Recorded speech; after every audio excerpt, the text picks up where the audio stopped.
అంటే అన్నా అంటాడు హరీష్ రావు రేవంత్ రెడ్డి అధికారిక కార్యక్రమాలలో తిడతాడు ఎందుకని. ఆయన ఇవాళ మాట్లాడుతుంటే చంద్రశేఖరరావు గారంట తెలంగాణ జాతిపిత అంట. మిత్రులారా, ఇట్లా మాట్లాడితే ఇంకా నేను ఏదో ఒకటి అనకపోతే ఎట్లయితుంది మీరు చెప్పురు. జాతిపిత గురించి మీకు తెలుసు కదా. ఆ జాతిపితకు మందు వాసన పడుతుందా? గుజరాతుల్నే బంధు పెట్టించింది, అవునా?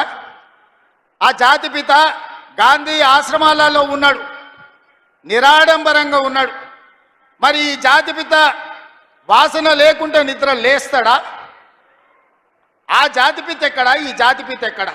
ఆ జాతిపిత ఎక్కడో చిన్న చిన్న దళిత వాడల్లో జీవితం గడిపితే 100 ఎకరాల ఫామ్ హౌజుల్లో ఈ జాతిపిత గారు ఉన్నారు. ఈయన జాతిపిత ఎట్లయితాడని నేను అడుగుతున్నా. అసలు పోల్చుకోవడానికన్నా పొంతన ఉండాలి కదా. పులిని చూసి నక్క వాతలు పెట్టుకుంటే వాతలతోనే నక్క పులి అయిపోతుందా?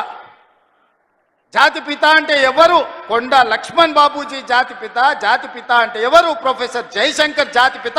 ఏ పదవి లేకుండా సర్వం త్యాగం చేసి ఈ దేశం కోసము, స్వతంత్రం కోసము, తెలంగాణ రాష్ట్రం కోసం సర్వం దారబోసిన కొండా లక్ష్మణ్ బాపూజీనో ప్రొఫెసర్ జయశంకర్ తెలంగాణకు జాతిపిత అవుతాడు తప్పితే నోరు తెరిస్తే అబద్ధాలు చెప్పేటోడు, తెలంగాణ రాష్ట్రాన్ని దోసుకున్నాడు, 100 ఎకరాల ఫామ్ హౌజులు కట్టుకున్నాడు, 1,00,000 కోట్ల రూపాయలు సంపాదించుకున్నాడు, టీవీలు పేపర్లు పెట్టుకొని అబద్ధాలను విషప్రచారం చేసేటోడు తెలంగాణ జాతిపిత ఎట్లయితాడని తాటి చెట్టులాగా పెరిగినాయని నేను అడుగుతున్నా.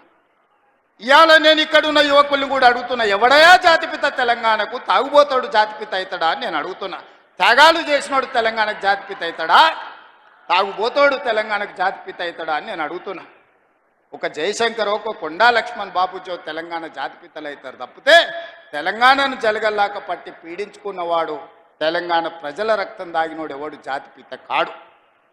లేటెస్ట్ న్యూస్ తెలుగు మరియు ఇంగ్లీష్ అప్డేట్స్ కోసం ఇప్పుడే క్యూన్యూస్ అఫీషియల్ యాప్ ని ప్లే స్టోర్ నుండి డౌన్లోడ్ చేసుకోండి. సరికొత్త సమాచారాల కోసం క్యూన్యూస్ వెబ్సైట్ ని ఫాలో అవ్వండి. ఛానల్లో ప్రాంతీయ, జాతీయ, అంతర్జాతీయ వార్తలు వీక్షించండి.